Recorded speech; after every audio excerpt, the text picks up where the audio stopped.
Buenas noches, bienvenidos, bienvenidas. Gracias por sintonizar Brotes Verdes como cada lunes aquí en la pantalla de C5N. Tramo final de la campaña, 2 semanas decisivas antes de las PASO y una coyuntura económica realmente muy, pero muy tensa. ¿Qué pasó? Que le pagamos en yuanes al Fondo Monetario Internacional. Esta mañana lo anunció el ministro de Economía y candidato Sergio Massa ante la imposibilidad de recibir el desembolso a tiempo del Fondo Monetario. ¿Por qué decidió el ministro pagarle igual al Fondo Monetario hoy? ¿Qué se discutió durante este fin de semana en el equipo económico? ¿Qué otras alternativas había? ¿Se estudió no pagar y aguardar el desembolso del fondo después de las PASO? De esto vamos a hablar durante el programa de hoy con información fresca de último momento y de una trastienda que abre un escenario distinto, pero que también complica las cosas a partir de las exigencias del acuerdo del viernes. Y también vamos a hablar de esas exigencias. ¿Qué exige el Fondo Monetario? ¿Cómo es esto de que exige más ajuste, pero no manda más plata?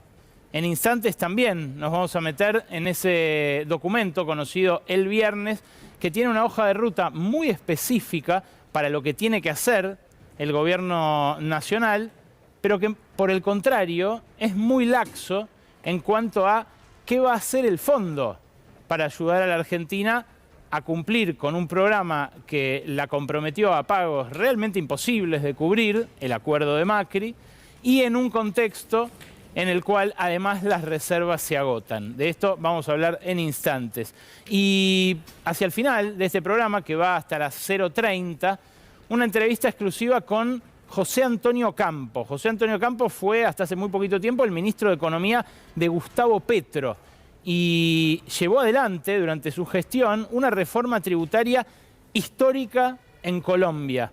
Por primera vez se trató en Colombia y se aprobó con el gobierno de Gustavo Petro una reforma impositiva que grava especialmente a los ricos y que grava especialmente a los sectores más pujantes de la economía colombiana, concretamente al petróleo. Las exportaciones de Colombia de petróleo son parangonables con las nuestras de soja y eso es lo que gravó especialmente esta reforma tributaria de Gustavo Petro.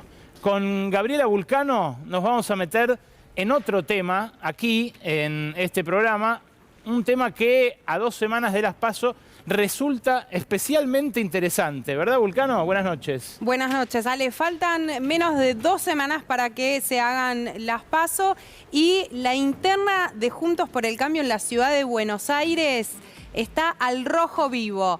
Le vamos a estar contando qué pasa con los cruces de afiches, las denuncias de campaña sucia y el rol de Mauricio Macri en esta campaña. Epa, interesante. Gracias, Gaby. Vamos a hablar también en la arena política del oficialismo, obviamente, en este tramo final. ¿Qué vamos a analizar, Lua Isikov? Bienvenida, buenas noches. ¿Qué tal, Ale? Buenas noches. Bueno, una de las mayores preocupaciones del oficialismo es una baja participación en las primarias. Así que Sergio Massa se saca por un tiempito, los días que pueda, el traje de ministro, se pone el de candidato y va a buscar a los votantes puerta a puerta, tocándoles el timbre. ¿En serio? Como con la doctrina de Marcos Peña de salir a hacer timbreos, así sale el oficialismo a buscar a sus votantes con algún malestar en la provincia de Buenos Aires por la campaña o la no campaña, la campaña sin directivas que se está llevando adelante hasta ahora. Mirá vos el timbreo de Massa, ¿eh? El timbreo, volvió. Interesante, Lu, gracias. Vamos a tratar todos estos temas, por supuesto, con especial hincapié en la economía, pero ya se está sentando aquí a conversar con nosotros Flavia Rollón, la secretaria de Energía y Minería. Tema clave, si los hay, para esta campaña, para el acuerdo con el Fondo Monetario Internacional y para la conflictividad social también. Ojo, porque el conflicto en Jujuy trató de esto. Y vamos a hablar del litio, del gas de vaca muerta y mucho más. Quédate, que así arranca Brotes Verdes. Flavia Rollón, gracias por venir a Brotes Verdes. Buenas noches. ¿Qué tal? ¿Cómo están? Bueno, Buenas es noches. un tema recontra clave, el tuyo, el de tu área, Así que, primero que nada, te quiero preguntar, la fiebre de exportación de litio, ¿recién empieza? ¿Hasta dónde puede llegar? ¿Qué expectativas ponen ustedes en esto? No, el litio es una industria nueva. De hecho, para que lo pongamos en dimensiones, hoy Argentina tiene 3 proyectos. Acaba de arrancar el proyecto de Exar. Tiene 3 proyectos en producción y tiene otros 5 proyectos en construcción. O sea, durante muchos años Argentina tuvo solo 2 proyectos, el proyecto de Laiven en Catamarca y el proyecto de Jujuy. Y después el resto está todo en construcción, así que es una industria nueva. Claramente la transición energética le da una oportunidad enorme a la Argentina, porque en la transición energética lo primero es el gas. El gas como combustible de transición, hoy el mundo todavía genera casi el 27% de la energía en base a carbón, que es mucho más contaminante. Así que, y nosotros tenemos gas. Después, el tema de los minerales críticos. Argentina tiene litio, tiene cobre, así que también es una oportunidad en la transición energética. Después el hidrógeno. Nuestro país también tiene condiciones excepcionales para la producción de energías renovables, solar en el norte del país, eólica en el sur del país, puertos de aguas profundas, una industria, un know-how ya adquirido en la industria, tanto petroquímica como metalmecánica, para el desarrollo de la tecnología. Así que el hidrógeno al mediano y a largo plazo también es una oportunidad para la Argentina. O sea que hoy sin dudas Argentina tiene una oportunidad con la transición energética. Ahora me voy a meter en el gas y te voy a preguntar la oportunidad para qué, ¿no? ¿Para qué es? Pero lo del litio es realmente impactante. Creo que tenemos una placa con las exportaciones que podemos compartir con ustedes. Ahí está. Esta es la exportación del año pasado y lo que aumentó, ¿no? ¿Qué hace falta para que esa escalerita escale un poco más? Bueno, los proyectos ya están en construcción. De hecho, el otro día leía un reporte sobre la inversión extranjera directa en América Latina, y Argentina, junto con México, con Brasil, son los países que más inversión extranjera directa estaba recibiendo, y está muy dinamizada por el litio, el gas y economía del conocimiento. Pregunto hasta dónde puede ir, porque con la misma cordillera, del otro lado, Chile tiene exportaciones todavía más grandes y Perú también en global minero, ¿no? Bueno, a ver, contextualicemos. Repito, el litio en Argentina recién, hasta hace muy poquito, porque el proyecto de Exar acaba de comenzar a producir, tenía 2 proyectos en producción. Cuando uno habla de las exportaciones de Chile, que son 17 veces más que la Argentina, para ponerlo en contexto, Argentina está en casi 4.000 millones de dólares de exportaciones mineras, que ahí incluye todo, debe ser, ahí está, casi 700 millones de litio. El resto está compuesto por otras, por oro, por plata, por otras sustancias. Sí, más tradicionales. Exacto. En Chile, el gran porcentaje también es exportación de cobre. Hoy Argentina no tiene cobre, pero sí tiene 5 proyectos en estadios avanzados de cobre, y el proyecto José María, que está en construcción, pero hoy Argentina no está exportando cobre. Perú también tiene proyectos de cobre y otras sustancias, no tiene litio. Entonces el litio hoy es un número menor, pero claramente tiene todo para crecer. Hoy hay, repito, 5 proyectos en construcción, acaba de entrar el tercero en producción y 2 proyectos recién produciendo. Pero en contexto, es una industria, el litio es una industria nueva en la Argentina. Argentina está frente a lo que puede ser un nuevo desarrollo de toda la industria minera. Un proyecto de cobre, solo un proyecto de cobre, requiere aproximadamente una inversión de 8.000 millones de dólares y puede generar un solo proyecto de cobre aproximadamente 2.000 millones de dólares de exportaciones anuales. En números es bastante más importante que el litio en sí. Pero ¿qué es lo importante de esto?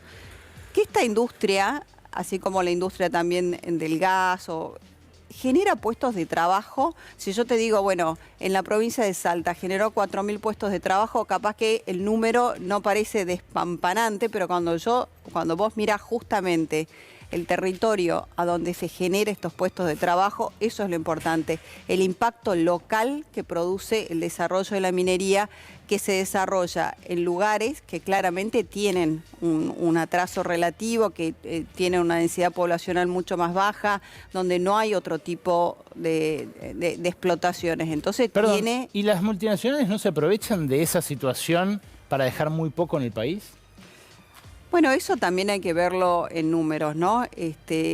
Cuando uno de estos proyectos, primero, la minería y la energía es de los sectores que el salario es muy superior al promedio, sí, donde prácticamente no hay informalidad, donde se generan de 5 a 8 trabajos, de puestos de trabajos indirectos por cada puesto directo. Está bien, pero eso no responde a la pregunta. ¿Dejan poco o dejan lo suficiente las empresas que explotan este recurso no renovable, ¿no? Y estratégico? No, lo que pasa es que hay que ver la carga impositiva total. ¿Qué es lo que pasa de los recursos que dejan ahí en las provincias, si se quiere? ¿Cuál es la carga tributaria total de la Argentina? El 80% de los impuestos son nacionales. Derechos de exportación, IVA, ganancias, etcétera, que son impuestos nacionales. ¿Cuánto paga de retenciones el litio? El litio está en el 4,5. Poquito. Bueno, de nuevo, hay que ver la carga impositiva total. La carga impositiva total, porque por ahí se compara, por ejemplo, Bueno, regalías Chile. también es poco, ¿no? Las provincias cobran regalías porque son las dueñas del recurso. Exactamente. Y cobran en promedio cerca del 3%. Exactamente. En boca de mina, o sea, declaración jurada de las propias empresas. Bueno, cada provincia, por ejemplo, la provincia de Jujuy tiene un acuerdo donde la empresa estatal tiene una participación de las empresas, la provincia de Catamarca tiene un acuerdo sobre la facturación total, sobre el 3,5% de la facturación total, pero en todo caso ahí hay que discutir cómo generamos desarrollo local, porque cada $100 de facturación de las empresas mineras, más de la mitad se destina al pago de proveedores locales. Entonces lo importante también es desarrollar una cadena de valor local, ¿no? Desarrollar industria química local, desarrollar proveedores locales, generar puestos de trabajo y empresas vinculadas con la minería, ¿no? Esta semana Juan Grabois presentó sus propuestas sobre este tema y sobre recursos naturales en general. Lo hizo junto con Evo Morales y dijo, quiero compartir con vos unos segunditos simplemente de lo que dijo el precandidato presidencial. Y hoy, a diferencia de lo que pasa en Bolivia, a nosotros el litio nos lo están robando. Se lo llevan en camiones, a simple declaración jurada de las multinacionales. Dice que se lo están robando, Grabois. Bueno, no comparto ese punto de vista. Aparte, ¿cuántos proyectos tiene Bolivia? Bolivia, que yo sepa, no tiene tan desarrollada la industria como Chile. ¿Cuánta exportación de litio tiene Bolivia? Por ahora, ¿qué Cero. tiene? ¿Tiene menos? Ah, tiene Cero. cero. ¿Y Chile? No, Chile, bueno, el caso de Chile es distinto porque el caso de Chile arrancó la explotación de los salares en realidad no con litio, sino con potasio, y después arrancó con la explotación de litio. Está bien, pero ahora tiene un régimen de regalías móviles en función del precio, ¿no? Claro, pero la carga tributaria total es distinta y además la competitividad. ¿Pero mayor o menor?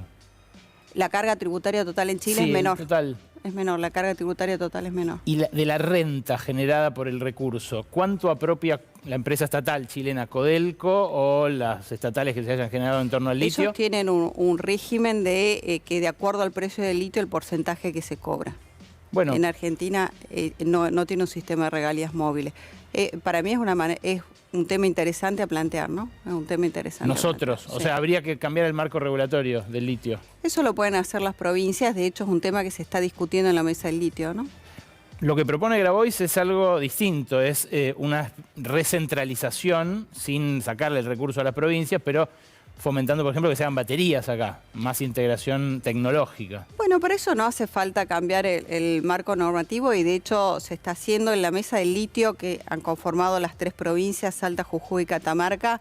Se trabajan los temas de infraestructura, el tema de desarrollo de proveedores, el tema de la industrialización y el agregado de valor en toda la cadena de valor, porque así como es importante estudiar la posibilidad y la factibilidad de hacer baterías, que hay que primero preguntarle a la industria automotriz, bueno, quién tiene planes para hacer baterías y con qué mercado en la Argentina para poder, primero tiene que existir la demanda para poder desarrollar la batería. También es importante desarrollar la industria química de base que demanda todo el litio, porque el litio se parece más a una industria química que a una industria minera per se. Sí, claro. Entonces, una planta de soda solva, todo lo que es la cadena de proveedores que requiere la minería, y de ahí avanzar en toda la cadena de valor. Porque no quiere decir que si no hacemos baterías el litio no sirve. Pero ¿hasta qué punto Estados Unidos permitiría algo así? Porque ellos parecen ambicionar mucho el recurso en materia prima,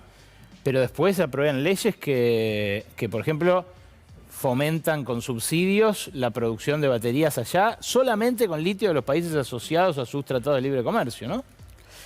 Bueno, ese es un tema de que Argentina lo está planteando, porque Argentina no está incluido en esta IRA, en la ley de Estados Unidos, porque no tiene un tratado de libre comercio con Argentina. Con Europa se acaba de firmar un memorándum de entendimiento en materia energética, y uno de los temas que se plantea, y de hecho acabo de estar también en el G20, en España, ellos tienen hoy hay otra minera que la sustentabilidad de estos recursos tiene que venir con agregado de valor acá, y sí tiene una mirada. De hecho, con el gobierno alemán también estamos en un trabajo de que financien empresas para por lo menos empezar a explorar las primeras partes, celdas, materiales activos. Eso sí lo podría exigir el Estado Nacional, ¿no? Más allá de no tener el dominio del recurso, la propiedad, puede decir una cuota de lo que se produzca para industrializar. Exactamente. ¿Y por qué no lo hacen? No, sí se está trabajando. Se está trabajando en la mesa del litio, como te digo, desarrollando también la industria de los proveedores, pero así también el agrovalor. YPF y TEC está justamente desarrollando una planta de baterías. Es una industria nueva, o sea, te repito, todavía tenemos la gran cantidad de proyectos en construcción. Entonces es una industria nueva que hay que dar los incentivos para que esto suceda, porque ¿qué es lo que pasa? El mercado hoy, ¿dónde está? El mercado de los autos eléctricos. En Europa y Estados Unidos. En Europa y Estados Unidos. ¿Y quién tiene la tecnología? Bueno, esas empresas. China. Ah, claro. China. ¿Y no se puede arbitrar en esa discusión? Y bueno, pero Argentina, miren, cuando Argentina tiene un reconocido sistema científico-tecnológico, y tenemos 1000 ejemplos de esto.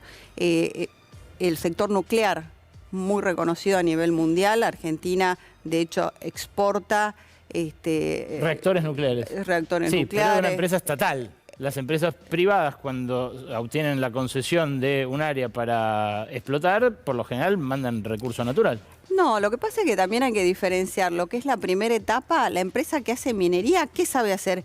Minería. No sabe hacer baterías ni hacer autos eléctricos. O sea, ¿no imaginan ustedes condicionarlas a esas empresas en lo inmediato, a que hagan baterías? No, yo creo que los incentivos se van a ir dando solos cuando el mercado madure y crezca, ¿no? ¿Cómo pensás que manejó el conflicto social en torno al litio Jujuy, que tuvo una pueblada en parte por la reforma constitucional en lo que atenía al dominio de las tierras donde se hace litio? Bueno, el tema de las comunidades siempre, y de hecho todas las provincias lo hacen, la consulta previa, libre e informada.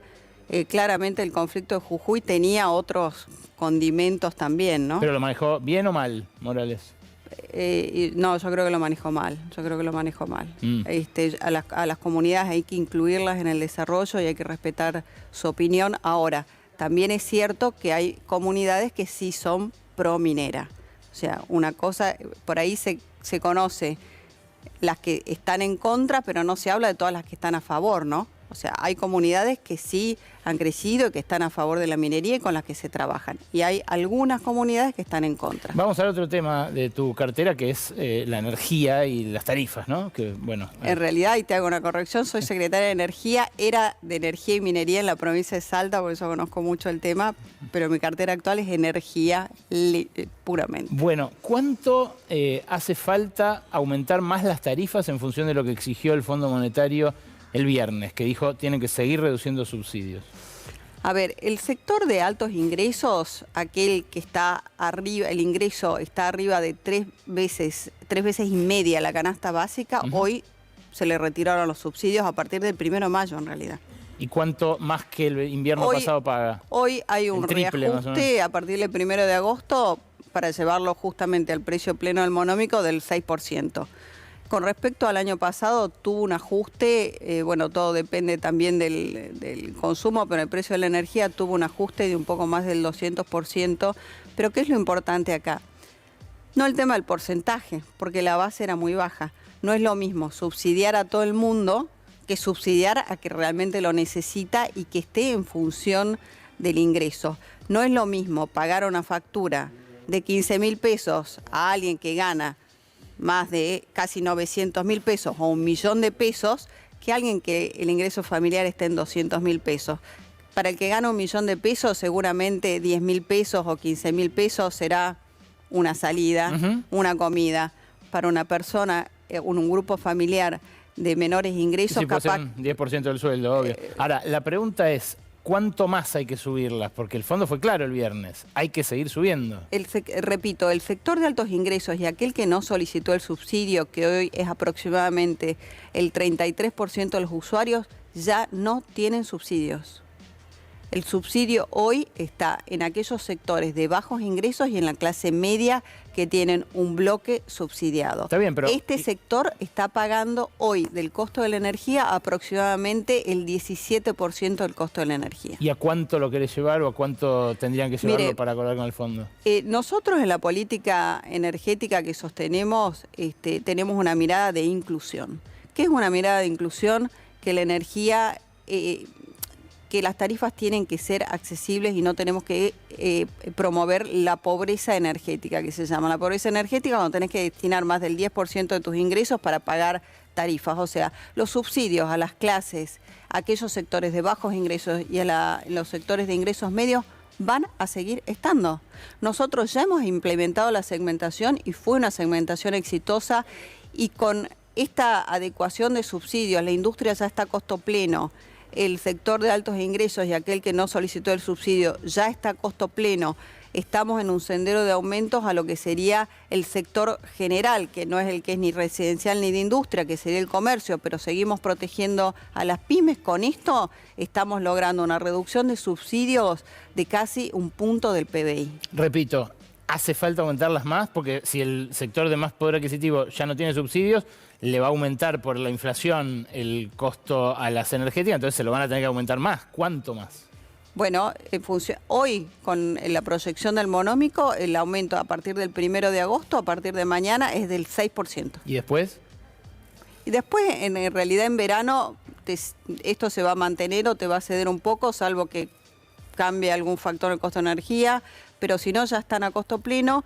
Y el segmento de bajos ingresos o de la clase media, a medida de que vos tengas un costo energético más competitivo, que es lo que pasa con el gasoducto en funcionamiento, con que no importa GNL, ese gas también se usa para la generación de energía eléctrica y se recupera el salario, podrás ir reduciendo más los subsidios. Pero hoy, a partir del 1 de agosto, el ajuste solamente para la clase de altos ingresos y aquel que no solicitó el subsidio es del 6%. Última, ¿qué prioridad va a tener el usuario local para este nuevo gas que puede fluir en parte por las obras de transporte, el gasoducto y los que se vayan a hacer? Definamos usuario local. Industria y hogar.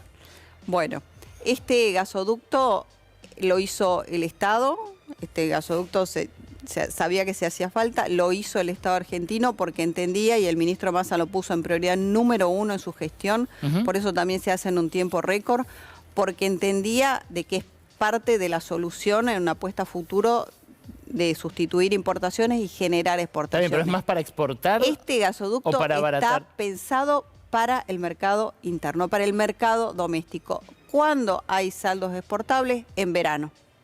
Y ahí se va a exportar. Y ahí porque si no el riesgo es que aumente el precio, ¿no? Si tenemos algo que quiere Brasil, que nos lo cobre a nosotros, como lo va a pagar Brasil, por ejemplo. No, bueno, eso no, porque a ver, ¿cómo funciona hoy? Nosotros, antes del gasoducto, articulamos lo que se llama el Plan Gas. El Plan Gas ya se licitó y se adjudicó en diciembre. Y ahí está contractualizado el gas del mercado interno hasta el 2028, a un precio promedio de $3,80. O sea, el Plan Gas anterior estaba a $3,50, tenemos el gas contractualizado para nuestro mercado interno hasta el 2028. Que es mucho más barato que el que se importaba en barcos. Pero no es solo mucho más barato que se importaba en barcos, sino que también es mucho más barato que el posible gas que nosotros, que el gas que estamos exportando y que el gas que vamos a exportar. O sea, la política que nosotros tenemos, por supuesto, y he leído otras propuestas donde dice, bueno, acá hay que internacionalizar absolutamente todos los precios y que el combustible se pague al precio internacional y que el gas se pague. No. No va a ser así. Vos lo prometés. Pero no lo es. Está el gas, repito, el gas del mercado interno con el plan gas, que para que la gente entienda qué es el plan gas. El plan gas es una política pública, de nuevo, para aquellos que dicen de que el Estado debe correrse de las cuestiones energéticas. El Estado tiene que tener una política clara de desarrollo. Esta es una política pública junta oferta y demanda. Le dice a los productores, vengan, ofrezcan su gas, demanda, venga el sistema de energía eléctrica, el sistema de cuánto gas contractualicen. Y ahí los productores, para poder venderle, es una licitación y hace su mejor oferta. Y esa oferta es de $3.80, que no tiene hoy nada. Es muchísimo más barato que el precio internacional, porque los recursos están en la Argentina, porque la estructura de costos está en la Argentina, y lo mismo vale para el precio de los combustibles. El sendero de aumento es del 4,5 mensual. No tiene por qué tener que estar totalmente atado al precio internacional. Tenemos salarios argentinos, costos argentinos y el recurso es argentino. Claramente tiene que haber un ajuste, pero no tiene que ser pleno precio internacional pleno. Tiene que haber un equilibrio y un ajuste. Y este gasoducto está pensado para nuestro mercado doméstico, para el desarrollo de nuestra industria, para abaratar nuestros costos de la energía eléctrica y nuestros costos de la energía para el desarrollo industrial. Y si hay en verano saldo exportable, se exportará, pero está pensado para el mercado interno y nuestro gas del mercado interno ya está contractualizado hasta el 2028. Flavia, gracias por venir a Brotes. No, por favor. Hoy Sergio Massa anunció que le pagaba con yuanes al Fondo Monetario.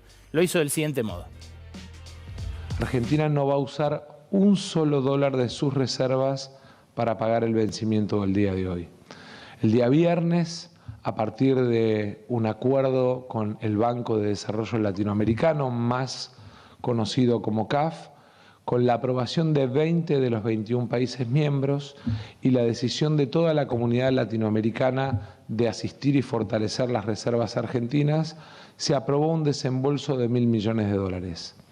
En el día de hoy, el Banco del Pueblo Chino y el gobierno chino decidió ampliar el uso del segundo swap o del segundo tramo del swap que Argentina tiene con el gobierno chino, permitiéndonos que los $1.700 millones adicionales para completar el pago en el día de hoy de $2.700 millones se realice en yuanes directamente desde la cuenta del segundo tramo swap de Argentina con China al Fondo Monetario Internacional.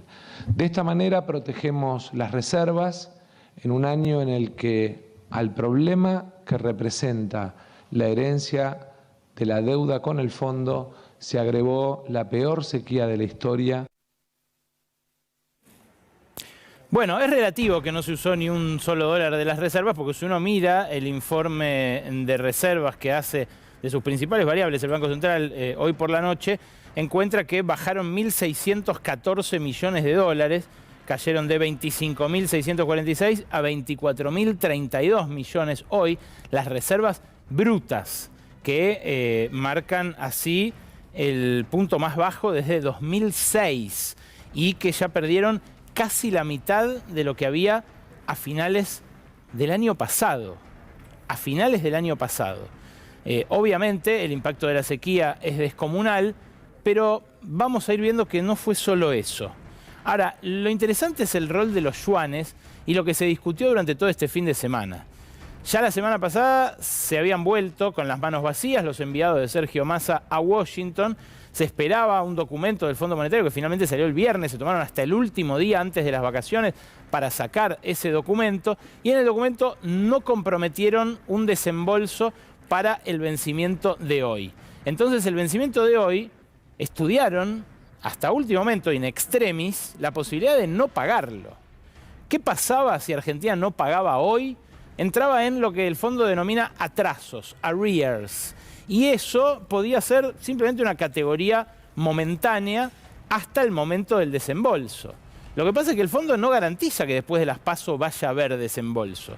Está jugando a hacer política en función de lo que marque justamente el resultado de esas PASO. Distinto será si le va bien a Sergio Massa y entonces procuran darle cierta estabilidad a la transición, que si directamente ya empiezan a negociar con quienes surjan ganadores en caso de que no sea él. Ahora, lo que finalmente decidió Massa fue pagar con yuanes, que sí restan reservas de las reservas brutas. Sacó de la galera el crédito de la CAF, de la Corporación Andina de Fomento, que en realidad desvía préstamos para infraestructura y para mitigar el cambio climático al pago de deuda al fondo. Y esto es algo que nunca había pasado, que le paguemos al fondo, que el fondo nos exija un ajuste y que no garantice ningún desembolso. Ahora, el yuan, desde el último viaje de Massa a China, este año, hace apenas un par de meses, se convirtió en un protagonista muy importante de la economía argentina. Habrán escuchado ustedes hablar muchas veces de la economía bimonetaria, de que acá hay peso y dólar circulando a la par para distintas transacciones, pero un poco en este último trimestre se convirtió en una economía trimonetaria, con el yuan. Fíjate las compras netas de divisas del Banco Central a lo largo de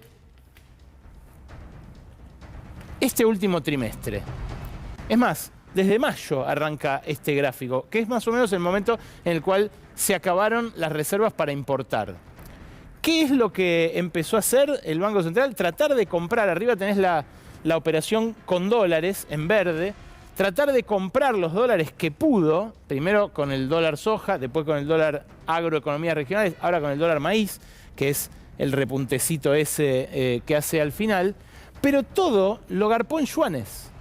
Lo que ves abajo son las importaciones, las ventas de divisas de yuanes, que llegaron ahí a cerca de 2.800 millones de dólares. Por eso no alcanzaba el primer tramo del swap, que era por 5.000 millones, porque ya gastamos 1.000 y pico la vez pasada, más los 2.800 en importar, ya no alcanzaba y hubo que activar el segundo tramo. Ahora, la verdad es que no pasó solo esto. Desde aquel viaje, el gobierno habilitó la apertura de cuentas en yuanes en los bancos, una ronda del mercado abierto electrónico para activos financieros denominados en yuanes, habilitó futuros de yuanes, que hasta ahora se podía apostar a distintas divisas, pero no a la moneda china. Prácticamente una economía para los sectores empresariales importantes de peso, una economía trimonetaria. Hasta empresas yanquis pagaron importaciones triangulando yuanes que le dio el Banco Central argentino. Y claro, para China esto es algo que es bueno porque internacionaliza su moneda. Y Massa correctamente juega hábilmente con esa disputa geopolítica diciéndole al Fondo Monetario, mirá que si vos no me prestás hay otro que me presta. Y eso geopolíticamente tiene peso. No el suficiente, lamentablemente, como para que el fondo no le haya vuelto a correr el arco al gobierno nacional. Y fíjate esta otra placa, la del dólar soja y el dólar maíz. Porque recién te mostraba, medio abuelo de pájaro, cuándo es que pudo comprar alguna reserva el ministro candidato. Pero lo concreto es que desde abril de este año, todo lo que compró acá fue dólar soja a precio preferencial. Acá el tramo de las economías regionales cuando se abrió también le trajo un buen flujo. Después no compró más nada. Mirá, todas esas líneas chatitas son todo junio y buena parte de julio sin comprar un solo dólar, vendiendo y vendiendo y vendiendo. Y ahora empezó a precio promocional de vuelta a comprar. Ahora, la verdad es que no hay otra fuente de dólares. Y vale la pena hacerse una pregunta que se hacen en la intimidad Cristina Fernández de Kirchner, Máximo Kirchner, los más altos mandos del kirchnerismo. ¿Esto habría sido distinto sin la sequía? Porque Massa dice que es todo sequía, que no hay nada de responsabilidad del acuerdo con el Fondo Monetario. Ahora, ¿habrían liquidado los dólares de los granos de la cosecha en caso de que esa cosecha hubiera sido normal? Es una pregunta que vale la pena hacerse, porque este era un año electoral y la especulación con las liquidaciones vino siempre en los años electorales. Esta vez quizás fue potenciada por la sequía, pero hay informes que llegan a esos despachos que dicen que, por ejemplo, YPF vendió 5% menos de gasoil este año, no 50% menos. Y la cosecha anda a gasoil, se mueve a gasoil, o sea que bueno, puede haber habido una caída mayor en la zona núcleo, pero si el número global es ese, quizás la sequía no fue el único factor. Claro, no es un ejercicio teórico ese, es un ejercicio bien concreto, porque la carne empezó a subir este fin de semana y se vienen nuevas subas. Y si vos mirás la inflación semanal, que te muestro todas las semanas acá, ya ves que hay alguna señal de alarma. Fíjate, mayo tuvo semanas de 3,5%, 3,6%. Junio, que es el mes en verde, ya no tuvo ninguna semana arriba del 3%. Tuvo esa tercera semana del 2,7%, pero después todas semanas abajo del punto. Por eso dio 6% la inflación de junio y marcó la tercera baja consecutiva. Ahora, en julio, ¿qué va a pasar? Mirá, la última semana ya dio 3%. La anterior 2,3%, la anterior 1,8%. Fíjate, marca una nueva aceleración de los precios. Y esto todavía sin el impacto de lo que exigió el fondo, que de vuelta es una anomalía. El fondo exige más ajuste, pero no garantiza la plata. Las medidas que tomó la semana pasada el gobierno, y lo tenemos en la siguiente placa, implicaron una devaluación sin devaluar. Se llama devaluación fiscal. Lo que hicieron fue, en vez de encarecer el dólar, aplicar un impuesto a las importaciones. Y eso, esto lo calculó la consultora 1816, implica para las importaciones de bienes un aumento del dólar del 5,2%. Es muy interesante el cálculo que hacen porque dicen, bueno, no se aplica todo. A ver, entonces veamos el porcentaje de las importaciones y las exportaciones que representa cada uno de los sectores y ponderémoslo. A ver cuánto es que subieron el dólar de esta manera, heterodoxa. Bueno, el dólar para las importaciones de bienes subió 5,2%. Para las de servicios, 7%. Y para las exportaciones, 3,5%. Pero ojo, porque para el maíz subió el 25% prácticamente. ¿Y qué comen las vacas? ¿Qué comen los cerdos? ¿Qué come el pollo? Maíz. La semana pasada lo hablamos acá con el secretario de Agricultura, que nos decía vamos a hacer un mecanismo de compensación para evitar que ese maíz que ahora pueden vender más caro al exterior, se lo vendan también más caro al feedlotero que engorda ganado acá. Bueno, todavía no salió ese mecanismo y los feedloteros ya están comprando el maíz más caro. Por lo cual, el fin de semana en las góndolas hubo un primer reajuste de la carne. El secretario de Agricultura nos dijo que le falta como 50 puntos a la carne frente a la inflación. ¿Es agradable llegar a una elección como la de dentro de 2 semanas con 2 fines de semana al hilo de aumento de la carne? Yo diría que no, y menos para un gobierno que prometió llenar de vuelta la parrilla. Lo que evidentemente hace esta serie de medidas es ponerle un piso a la inflación de agosto. Un piso mayor a la de julio, que ya te mostré recién, va a ser mayor a la de junio. ¿Cómo llega el ministro candidato a las elecciones generales, incluyendo la presunción de que le vaya bien ahora en las PASO? ¿Cómo llega a las de octubre? Y más si sigue la hoja de ruta del fondo, porque el documento del viernes del Fondo Monetario dice: contengan el crecimiento de la masa salarial, o sea, pisen los sueldos de los estatales. Actualicen las tarifas de energía, lo que hablábamos recién con Flavia Rollón. Focalicen la asistencia social, o sea, bajen beneficiarios del padrón del programa Potenciar Trabajo, lo que ya empezó a hacer Victoria Tolosa Paz en su momento. Y transfieran menos plata a las provincias y a las empresas estatales, o sea, lo que el oficialismo dice que quiere hacer la oposición. Bueno, el fondo se lo exige ahora. Y si no, no manda la guita después de las PASO. ¿Había que pagarle a un fondo así de prepotente en estas condiciones? Bueno, Massa concluyó que sí. La gran pregunta es si se puede llegar a que el fondo haga ese desembolso. Y ahí lo tenés en la siguiente placa, es muy nítido esto. El fondo le exige a la Argentina que junte 1.000 millones de dólares netos hasta fin de año. O sea, que termine el año con 1.000 millones de dólares más de lo que empezó. Para eso tendría que comprar de acá hasta diciembre de 2023, en el segundo semestre, la friolera de 11.300 millones de dólares. ¿De dónde los sacaría? ¿Dónde los compraría? ¿Cómo haría para que le liquiden esa exportación? Nadie lo sabe. El fondo no solamente, bueno, alivió un poco la meta de acumulación de reservas que había originalmente, pero la dejó muy alta, incumplible según todas las consultoras, desde la de Toto Caputo hasta la de Manuel Álvarez Agis. Pero además, exige que la meta fiscal se mantenga en el 1,9% del PBI. Y eso implica un ajuste fenomenal, porque ya hubo 1,1% del PBI de déficit en el primer semestre. En el segundo lo tienen que recortar al 0,8% y sin la recaudación de las retenciones, que metieron un agujero no solo en el Banco Central, sino también en la AFIP. El mundo, yo les contaba la semana pasada, está en otra pandemia, en una nueva pandemia que no es un virus, sino que es el ajuste. Acá lo tenés en el gráfico que hizo el historiador económico Adam Tooze, la cantidad de gente, de población bajo programas de ajuste fiscal en el planeta.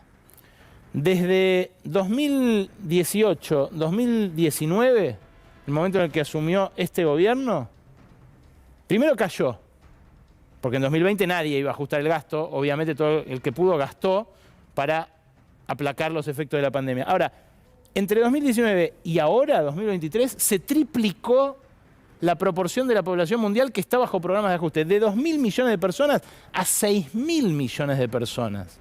Y si comparás la cantidad de países bajo programas de ajuste, la magnitud es similar. De 86 países que estaban ajustando en 2019, pasamos a 143 en este año 2023. Es una pandemia, es algo generalizado que el Fondo Monetario empuja, que los países ricos también empujan, porque es la única forma que ven de enfrentar la inflación, pero que a la Argentina se le viene impuesto en la medida que acepta seguir bajo la férula del Fondo Monetario Internacional. ¿Girará la plata después de las PASO? Por ahora es una incógnita, pero de lo que sí podemos hablar es de cómo se gestó esto, cómo empezó. Porque pudo haberse hecho otra cosa con el Fondo Monetario. No el año pasado cuando llegaban los vencimientos y apremiaban los tiempos. Al principio del gobierno. Lo dijo justamente Manuel Álvarez Agis, que colaboró con Alberto Fernández en esa transición entre Macri y su gobierno, y que exhumó una propuesta que en ese momento hizo el economista Daniel Kotzer, que nosotros obviamente reprodujimos acá y a quien entrevistamos. Escuchá lo que lo dijo este fin de semana. Mi punto era, miren, había una propuesta en la mesa el día 1 que asumió Alberto Fernández, que para mí era muy razonable, no la hice yo, la generó un colega, Daniel Kotzer, que además la hizo pública, que dijo, che, separemos este problema en dos. Paguemos lo que nos correspondía según el estatuto, que era la mitad del crédito, y la otra mitad, vayamos al directorio del fondo y digamos, che, esto fue una cuestión política, démosle una solución política. Entonces, de esa manera, no eras ni trosco, porque desconocías el acuerdo, ni sometías a la economía argentina a tratar de devolver 57.000 millones en 45 minutos como firmó Macri. Bueno. Quizás debiéramos ya abandonar los motes despectivos para las propuestas de política económica que se hacen, pero en cualquier caso vale. Esa propuesta estuvo sobre la mesa. Si Manuel Agis la empujó o no la empujó, queda en su conciencia. Si el oficialismo la tomó o la despreció, queda en la conciencia de cada uno. Si Martín Guzmán pudo haber negociado más duro o menos, queda también en su conciencia. Pero obviamente en estas cosas la gente va a pensar al votar, porque era impagable el acuerdo firmado por Macri y Duhovne, de eso no hay ninguna duda, y probablemente lo sea el que tome Patricia Bullrich, pero en todo caso eso no quedó plasmado en las negociaciones durante esta gestión. Y quizás alguno que le dicen trosco lo decía, pero eso es otra harina de otro costal. Hoy, Paco Manrique, que es candidato en tercer término a diputado en la provincia de Buenos Aires y que expresa a un sindicalismo que ve con mucho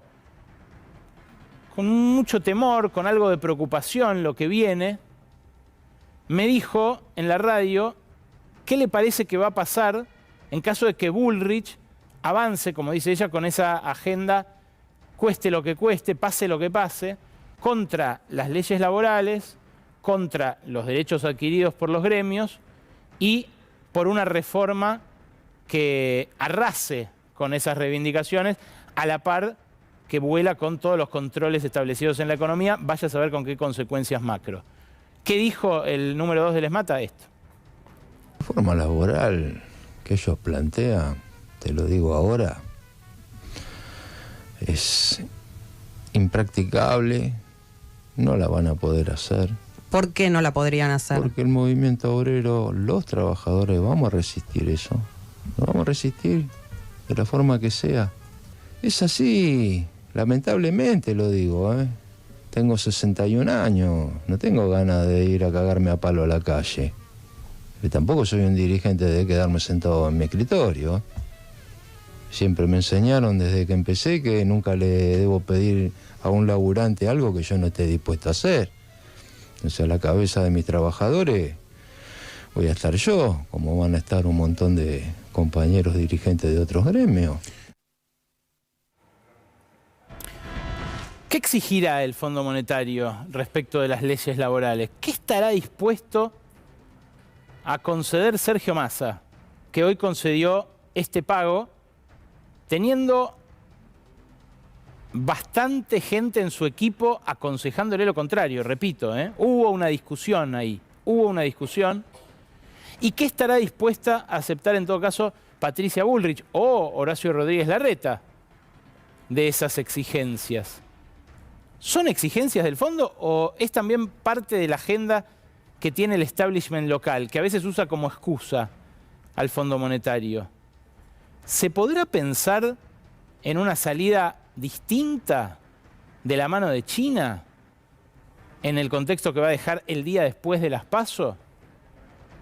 Son preguntas de muy difícil respuesta, pero que empiezan a generar, como digo, discusiones dentro de cada una de las fuerzas políticas. Hoy, por ejemplo, sacó un informe CIFRA, el Centro de Investigación y Formación de la República Argentina, en conjunto con Flaxo, un informe que firman investigadores que le han dado mucha letra al kirchnerismo en sus planteos económicos de estos años. Y lo que machaca CIFRA, otra vez, es esa pregunta que decía atormenta a la dirigencia kirchnerista. ¿Habría sido distinto esto sin sequía? ¿Fue la sequía o fue una mezcla de el efecto del acuerdo con el fondo y la mala praxis económica?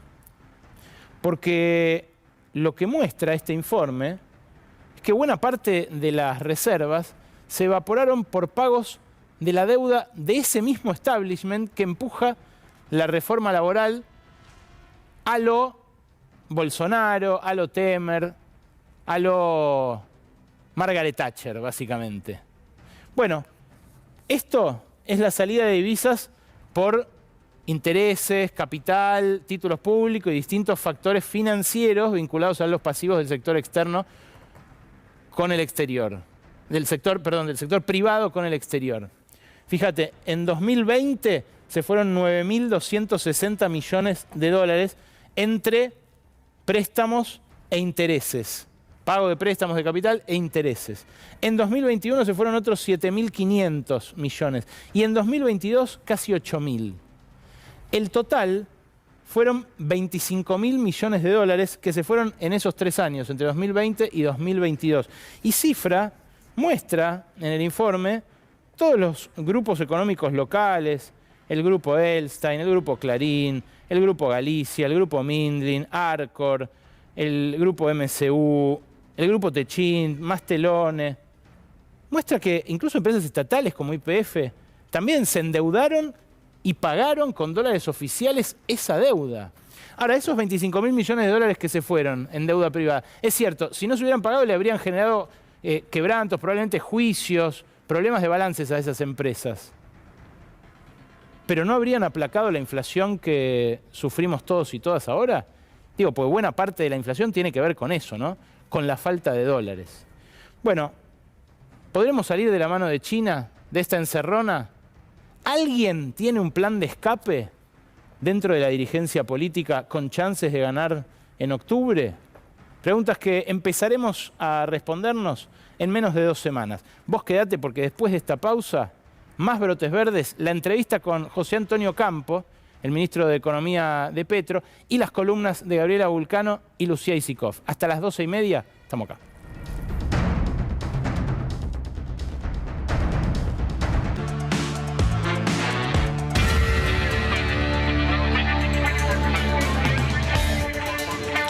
¿Qué pasa, Vulcano? ¿Hay campaña sucia en la ciudad entre opositores? ¿Hasta dónde va a llegar la pelea entre Jorge Macri y el candidato radical Martín Lustó? Bueno, esa es la duda que hay en los dos equipos de campaña, sobre todo porque, bueno, cada uno está con su discurso, pegándole uno al otro, lo han hecho público. Si se quiere, el último gran enfrentamiento que han tenido fue en torno a Franco Rinaldi, candidato a legislador porteño, que finalmente tuvo que renunciar después de las declaraciones que se encontraron de él, declaraciones racistas, xenofóbicas, homofóbicas y demás. Finalmente dio un paso al costado. ¿Pero qué hay detrás de esta pelea? Yo te diría, en primer término, bueno, es lo que se espera en una interna donde tienen que dirimir justamente en las PASO quién va a ser el candidato a jefe de gobierno porteño de Juntos por el Cambio. ¿Pero es la única razón? Bueno, no. Hay una razón de fondo que en realidad tiene que ver con quién va a quedar en el gobierno de la ciudad. Si va a ser Horacio Rodríguez Larreta de la mano de Martín Lustó o Mauricio Macri de la mano de su primo, Jorge Macri, que si bien el candidato hoy por hoy del PRO es Jorge Macri, lo cierto es que Horacio Rodríguez Larreta tiene un acuerdo, una alianza, viene gobernando con todo el radicalismo porteño. Bueno, sí, lo tiene integrado a su gabinete, ¿no? Exactamente. De hecho. Se volvió tan belicosa la campaña que ya empezaron las denuncias. La primera denuncia pública la hizo Jorge Macri a raíz de lo que tiene que ver con la campaña negativa en redes sociales. Escuchá lo que decía hace menos de 24 horas. Dale. Me preocupa la campaña negativa en redes con pauta paga, porque después en Twitter, digamos, que una persona opine lo que quiera opinar, a mí nunca me molesta, digo, es parte del juego de ser público, pero cuando hay algo sistemático, con mucho dinero, con pauta paga, creo que ahí amerita un análisis distinto. Mañana estamos presentando una denuncia, porque identificamos algo así como 16 campañas. 16 campañas me refiero, a veces es la misma pieza, pero pagada desde distintas agencias y por distintos montos. Cada una de esas pequeñas campañas cuesta alrededor de 2 millones de pesos, así que imaginen la cantidad de plata de la que estamos hablando. Lo que quieren saber en el entorno de Jorge Macri es quién paga estos posteos que aparecen en redes sociales, posteos de lo que ellos consideran es una campaña negativa. Cuando consulté me dicen, puede ser cualquiera, puede venir del kirchnerismo, pero también puede venir del lado de Lustó. Ellos dicen, por cada uno de los posteos se paga cerca de entre 1 millón y 2 millones de pesos y por lo tanto... Por cada una de las campañas. No, ¿sabes que ahí el candidato a jefe de gobierno porteño dice por cada una de las campañas? Hoy traté de que me especifiquen un poco más a qué se refieren con campañas. Se refieren por cada uno de los posteos. No, ¿cómo van a pagar si hay miles de posteos? Bueno, pero los posteos se multiplican y multiplican y multiplican y multiplican. A mí también me llamó la atención, pregunté justamente a qué se referían con campaña. Calculan que ya pudieron bajar algunos de esos posteos. Esta denuncia que Jorge Macri decía que se iba a hacer hoy, finalmente se va a hacer mañana. Estaban terminando de ultimar algunos detalles en referencia a este tema. ¿Te acordás del Caricias Significativas? Te desea, no me acuerdo quién, una serie de tweets inventados que había hecho para favorecerse, para sumar masa crítica, el propio Mauricio Macri, el primo de Jorge.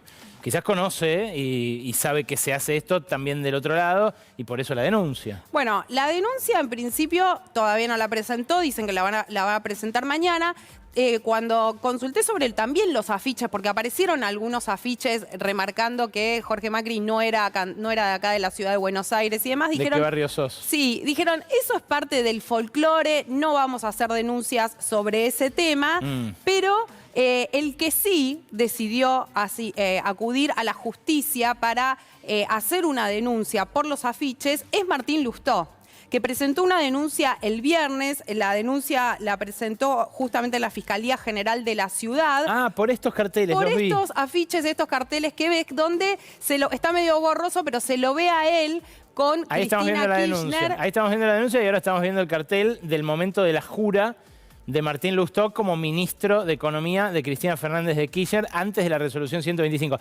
Esto, Gaby, me consta que es un momento que si tuviera el poder de los jerarcas totalitarios del 1984 de Orwell, Lustó lo borraría del mapa. Es más, ha pagado para que se borren del éter, de Internet, los videos de ese momento, el momento en el que él jura como ministro de Cristina, porque sabe que le hacen campaña en contra con eso. Bueno, le aparecieron estos afiches donde además con esta leyenda, ¿no? De voto y vuelve, esta leyenda que remite a los años 70, 60 sobre el peronismo, sí, sobre Perón puntualmente, pero él, una de las cosas que dice, acá estamos viendo también en la denuncia, donde dice que la finalidad es justamente engañar al electorado, confundiéndolo como si fuera un candidato de Unión por la Patria al mostrarlo con Cristina Kirchner, y dice que obviamente detrás de esto hay una campaña sucia y que es necesario saber quiénes son aquellas personas que financiaron esta campaña sucia. Ahí, como te decía, se están tirando con denuncias. Claro. Ninguno dice puntualmente el que está detrás de esto es Lustó, el que está detrás de esto es Jorge Macri, pero lo cierto es que se desconfían. ¿Quién se metió también en la campaña o está detrás, te diría, en las sombras, pero no tanto? Es el expresidente Mauricio Macri. Ahí se lo ve atrás tuyo. ¿Por qué el expresidente Mauricio Macri? Porque fue el encargado de hablar con Roberto García Moritán para que se bajara de su candidatura a jefe de gobierno porteño, teniendo en cuenta que esos votos podían ir para Jorge Macri. Se encargó especialmente de hablar. Primero las negociaciones fueron con el propio Jorge Macri, después se sumó Mauricio Macri con un llamadito por teléfono. Mirá vos, que el detalle. le hizo a Moritán y le pidió que tuviera algún tipo de gesto y que tenía preparado algo mejor para él. Mirá. En un futuro. Bueno, se deshizo en gestos, Moritán. El marido de Pampita, hay que aclarar por si alguien... Inmediatamente Mauricio Macri, cuando Moritán anunció que se bajaba de su candidatura, se lo agradeció a través de este tuit que estamos viendo, donde destaca el liderazgo de Roberto García Moritán. Mirá. Así que están discutiendo y peleando y poniendo toda la carne al asador de todos lados, porque el próximo 13 de agosto en la ciudad de Buenos Aires se juega algo que es mucho más quién va a ser simplemente el jefe de gobierno porteño, sino quién va a manejar la caja de la ciudad de Buenos Aires. Clarísimo, Gaby, muchísimas gracias. Y se salvó el Ministerio de Desarrollo Social, de paso, ¿no? Que lo quería hacer volar por el aire el marido de Pampita. Órbita Noticias, y ya viene Luis Sikov y la entrevista con el ministro colombiano.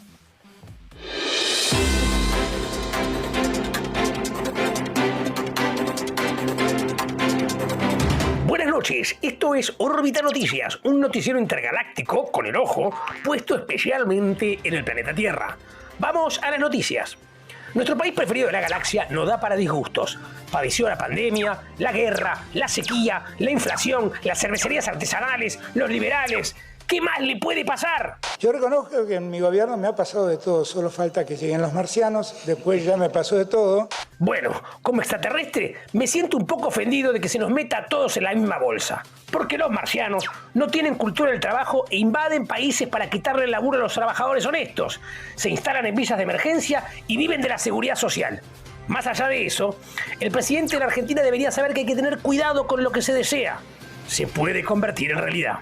I decided as the head of NASA, since there's so much suspicion about aliens, that I would appoint a committee of very distinguished scientists. That committee is deliberating, and they will make their report publicly next month. El director de la NASA visita la Argentina y advierte que la respuesta sobre la vida en otros planetas la va a dar en un mes. O sea, después de las PASO. ¿Acaso todas las agencias con base en los Estados Unidos, como la NASA o el FMI, esperan a que se definan los candidatos para tomar una decisión? ¿El FMI está controlado por aliens? ¿Por eso cada vez que vienen a la Argentina vienen en una misión? ¿O acaso hay algún candidato que sea de otro planeta y esperan que gane él? Son todas preguntas que dan vueltas en la cabeza de los argentinos. Pero la más importante es, ¿los extraterrestres van a venir a la Argentina? Señora, no hay subte hasta las 4 de la tarde. Hola, miércoles. ¿Sabía usted de esto? No. ¿Cómo toma esta medida de fuerza de los metrodelegados? No sé, la verdad no sé. Bueno, que tenga buena jornada. Gracias. Bueno, sin subte va a ser esta jornada. No. ¿Cómo? Acá siempre quilombo este país. ¿De dónde es usted, señora? Ucrania. Nos despedimos con el pronóstico para la semana que viene. Si van a viajar a la Tierra, no vayan a la Argentina. Es un quilombo. Mejor vayan a Ucrania, Haití o a la Franja de Gaza. Ahí por lo menos se sabe cómo van a seguir las cosas después del 14 de agosto. Soy Hugo Neptuno y esto fue Órbita Noticias.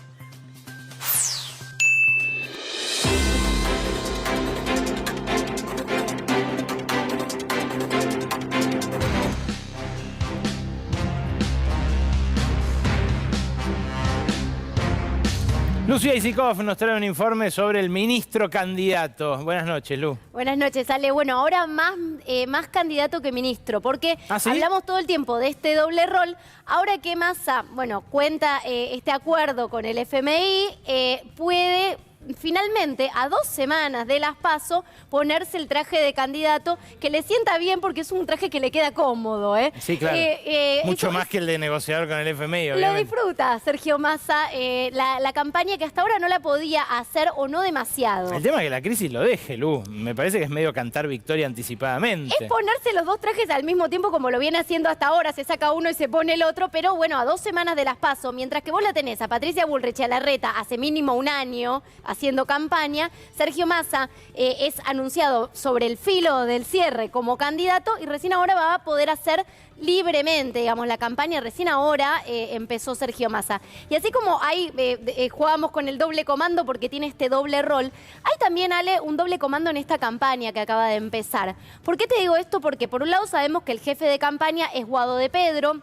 Sí. Ahí hay una intención de, que el kirchnerismo esté presente y sea partícipe de la campaña de Massa y que no mire para otro lado. Están a puro amor, hasta se reparten chistes sobre la tartamudez. Pero bueno, tenía un fin, ¿no? Que es que la cámpora juegue, se involucre, digamos, en la campaña. Pero por otro lado, lo tenemos al asesor catalán, Antoni Gutiérrez Rubí, y Massa sigue al pie de la letra muchos consejos que le da Rubí. Rubí, que tiene un libro, vos lo trajiste la última vez, que hace un prólogo de ese libro, Jaime Durán Barba. Ni más ni menos. Y es de esa escuela. ¿Qué le trae Rubí a Massa? Un poco esta campaña de proximidad, la campaña de cercanía. Todas palabras que te digo que te van a sonar también de la época de Cambiemos. La microsegmentación, el cara a cara, sentarte con los vecinos. Mirá cómo anunciaba, por ejemplo, Massa en Twitter la jornada militante que hubo el último sábado. Ajá. Dice barrio por barrio, puerta por puerta, voto a voto. Puerta por puerta es el timbreo de Sergio Massa. Claro, no le dicen timbreo porque ya se resignificó, ¿no? Claro, en esa época. Tampoco el timbreo había sido inventado por Juntos por el Cambio, porque Cambiemos en esa época, para ser justos. Pero, fue toda como una categoría de esa época. Mirá, por ejemplo, el próximo flyer, que era un flyer de cuando Cambiemos todavía era Cambiemos, no era Juntos por el Cambio, o sea, pre-2019. Ahora sí, salimos a timbrar este sábado. Y no lo encontré, pero había uno muy, muy, muy parecido. Medio la misma tipografía igual, Sí. Los ves en Twitter. Así que Massa sigue la campaña de Antoni Gutiérrez Rubí con todas estas características que te digo, que es esa campaña de convencer en el boca a boca, militar con los vecinos, pero además esto, ¿no? La microsegmentación. una campaña que genera ya un cierto malestar. Por ejemplo, en intendentes del conurbano bonaerense, ¿Por que qué? no les gustan mucho estos planteos del gurú. Creen que va por otro lado. ¿Prefieren actos? Que Ponele. prefieren actos, una campaña más tradicional, una caravana como la que se iba a hacer el sábado, que al final por cuestiones locales en La Matanza se suspende, pero digo, prefieren algo más tradicional y además están un poco enojados porque dicen, esto que te digo, ¿no? Empezó tarde la campaña, no tenemos afiches, no tenemos merchandising, si querés decirle, Claro, de campaña, no tenemos sobre todo órdenes centralizadas de qué tenemos que hacer y qué tenemos que decir, como otras veces hubo. Y otro punto de malestar, si querés, es, mira, por ejemplo, cómo se hace campaña en Quilmes, ¿no? Tiro Quilmes porque es un distrito muy claro. A ver. Cristina no es candidata, pero Cristina está en la campaña. ¿Por qué mira. te digo malestar? Porque vos preguntás hoy en el entorno de Cristina y no hay, al menos hasta ahora, te dicen en agenda, algún acto o alguna aparición de ella en el conurbano prepaso, preprimarias. Puede haberlo después y seguramente lo habrá, y ahí vemos, bueno, el juego de Cristina, ¿no? De venir a dar una mano tal vez después de las primarias, cuando se la necesite realmente, depende de los números. No, pero esos actos en estadios grandes, con el escenario 360 en el medio, que ella aparecía, y los drones alrededor, y todo eso, claro, es cierto, no estuvo esta vez. No estuvo, probablemente esté después de las PASO. Cristina, a ver, no se puede decir que no está involucrada en la campaña de Massa, porque sí lo está, aparece muy seguido con Sergio Hizo Massa. actos, claro. Pero su propio hijo, Máximo Kirchner, le pidió en el conurbano, en un acto en Hurlingham, te necesitamos, Cristina, en la campaña, y todavía no tiene ese rol, Cristina. Esa foto que veías de Mayra Mendoza en Quilmes es parte de, bueno, los afiches de campaña. Se la sacaron cuando se inauguró el gasoducto. Es una de las pocas intendentas que tiene la suerte, digo, dentro de lo que es Unión por la Patria, de tener esta foto, ¿no? Con todos las caras más importantes de su sector, y hace campaña así. En La Matanza también vas a ver campaña así. Entonces, ¿qué es lo que te dice esto?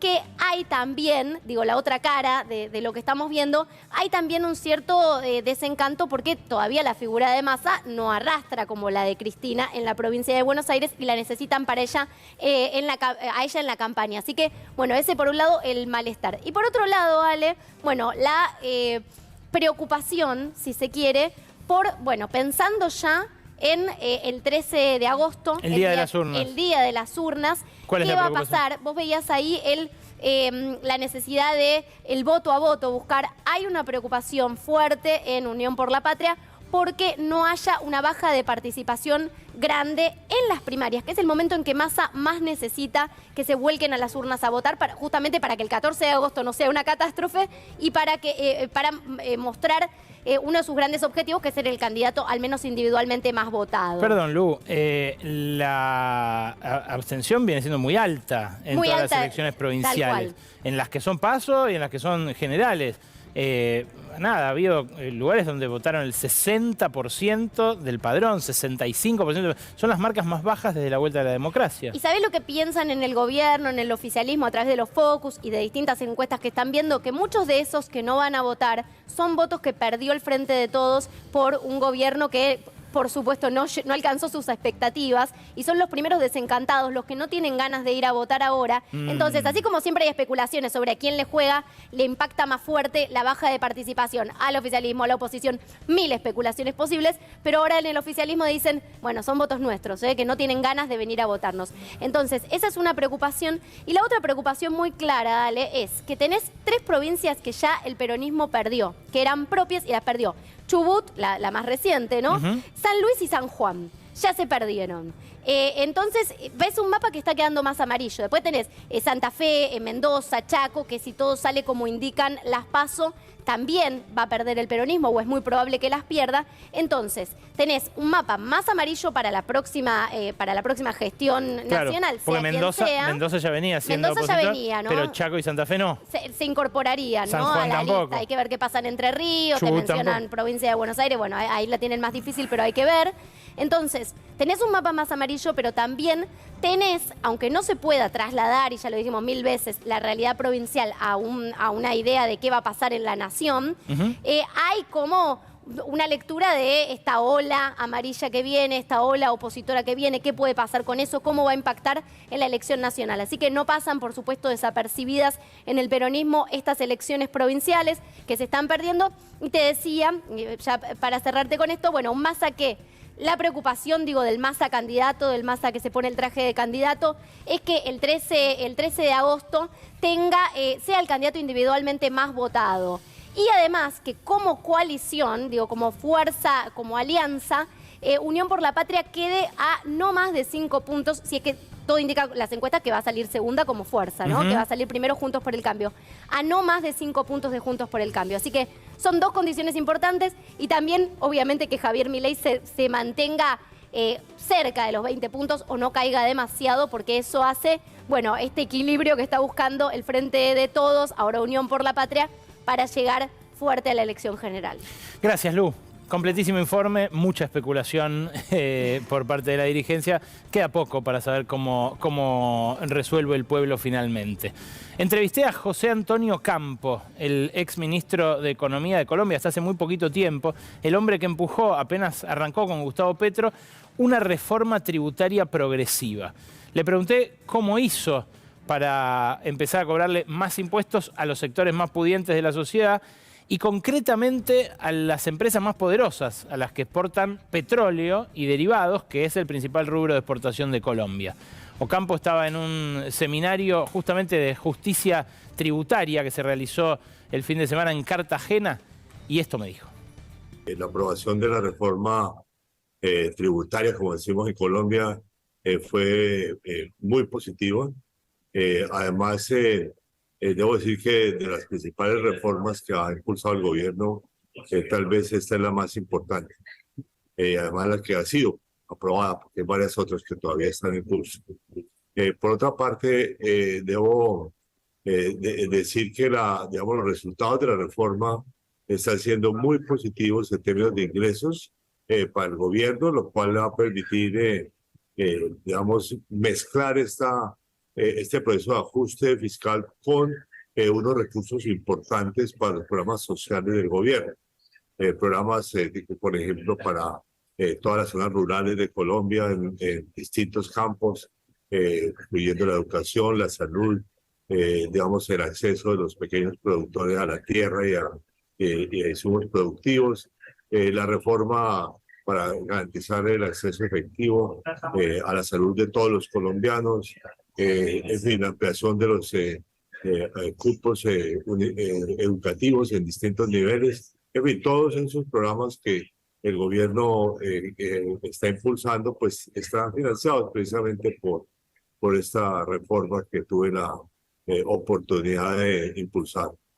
José Antonio, ¿y cómo contraatacaron los sectores que se vieron afectados por ese cambio en la tributación? ¿Hubo un contragolpe en términos políticos?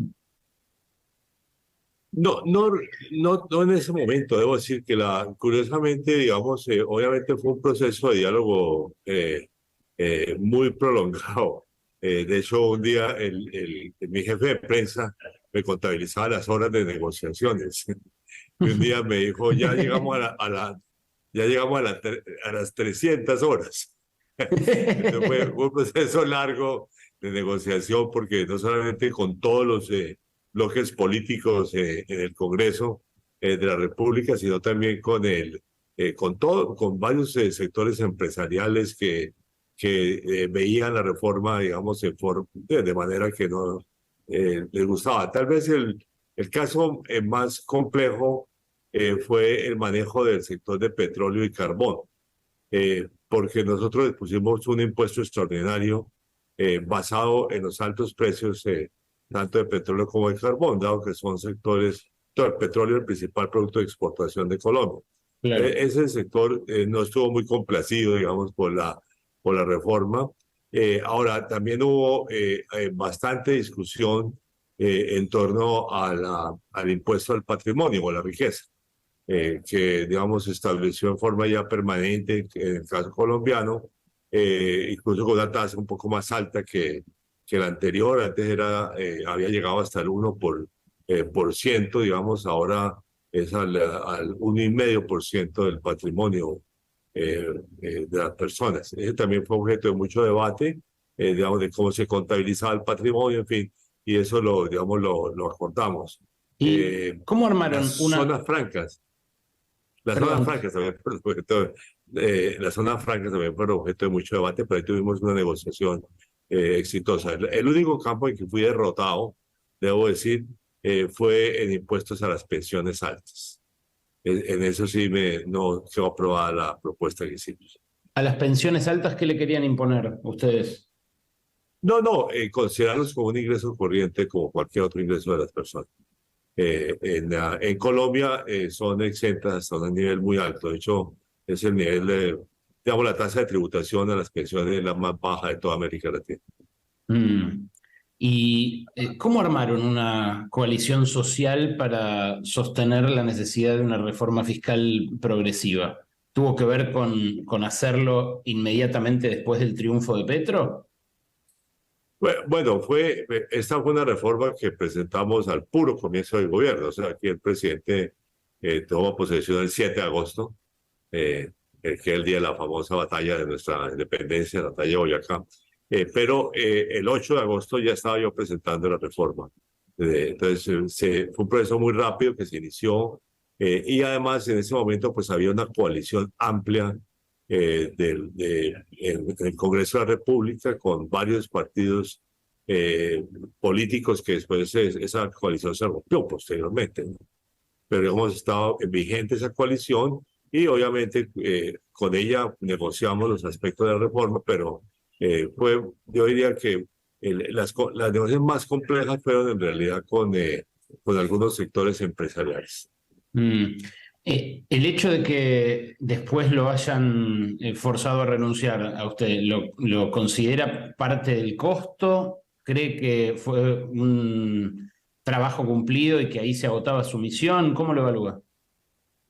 No realmente. Digamos, yo salí con como 7 ministros en su momento por la ruptura de la coalición política, que fue la que había facilitado la reforma tributaria, ¿no? La coalición política colapsó, pero fue por la reforma de la salud, donde, digamos, el gobierno o la ministra, que también fue reemplazada en esa ocasión, no logró un acuerdo con los distintos sectores de la coalición de gobierno. Pero en el caso nuestro, pues yo sí negocié con todos los sectores políticos, notablemente con los de la coalición, pero incluso con los de oposición.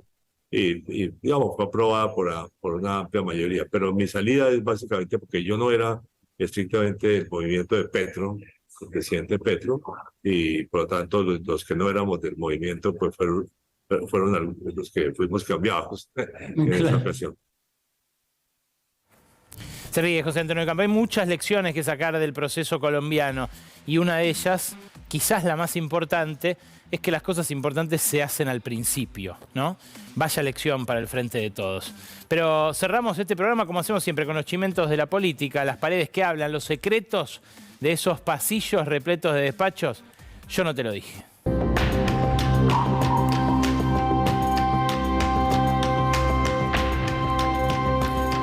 Lucía Isikoff arranca. Yo no te lo dije, pero muchos habrán visto este fin de semana un test del diario de La Nación que decía con qué presidente, con qué candidato presidencial te identificás más. Bueno, los resultados de la gente que se volcó a hacer este test entusiasmaron mucho, pero mucho, Ale, al comando de campaña de uno de los candidatos presidenciales, aunque las encuestas no lo acompañan para nada. ¿A este? Se festejó en el comando de campaña de Schiaretti, que hace campaña desde Córdoba, campaña nacional desde Córdoba. Sin dar entrevistas, además. Sí, que es maravilloso. Mucha gente decía y ponía en Twitter, por ejemplo, me salió Schiaretti, tendría que votar a Schiaretti. De hecho, muchos más que los que ponían a Larreta. Entonces, ¿qué dijeron en ese comando de campaña? El voto blando es nuestro, ¿eh? Los indecisos tendrían que ser nuestros. Festejaron y están viendo, bueno, cómo hacer para que eso se pueda trasladar a las urnas. Un detallecito. Si vos marcabas todo, depende. Sí. ¿Quién te salía?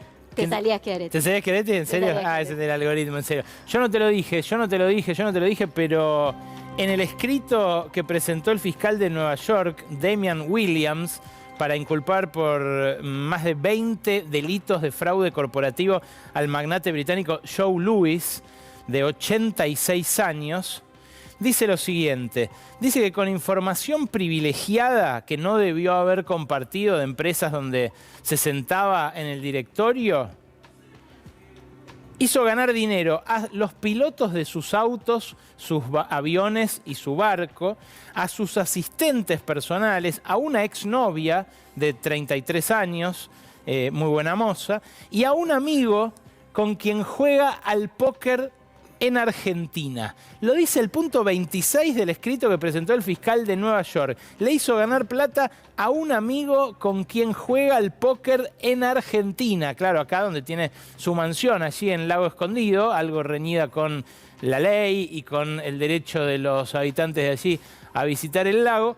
Joe Louis y un misterioso argentino que se forró con su información secreta. Vulcano, cerrás vos. Yo no te lo dije, pero el candidato a gobernador bonaerense de Patricia Bullrich, Néstor Grindetti, está preocupado, pero no está preocupado por cómo le está yendo en las encuestas, por lo menos no en cuanto a su competidor Diego Santilli, sino a cómo está interfiriendo todo lo que tiene que ver con su labor dentro del club de Independiente, justamente. Él está al frente de Independiente. Este fin de semana hubo un partido entre Boca e Independiente donde terminó en una batahola y varios de los hinchas criticaron la gestión de Grindetti y cada vez se está preguntando más hasta qué punto puede seguir ocupando los dos roles, estar al frente de Independiente y ser candidato a gobernador bonaerense, y cuánto puede terminar dañando, lastimando su imagen en caso de que efectivamente quiera ser gobernador de la provincia de Buenos Aires. Muchas preguntas. Gracias, Vulcano. Gracias, Aisikov. Gracias, compañeros del otro lado. Rodoboros, Leo Loiso, Nahuel Prado, Martín Fernández Madero, el gran equipo que hace cotidianamente Brotes Verdes. El lunes, todos nosotros y nosotras los esperamos a ustedes para la cita de siempre, a las 23, aquí con la información y el buen periodismo. Chau.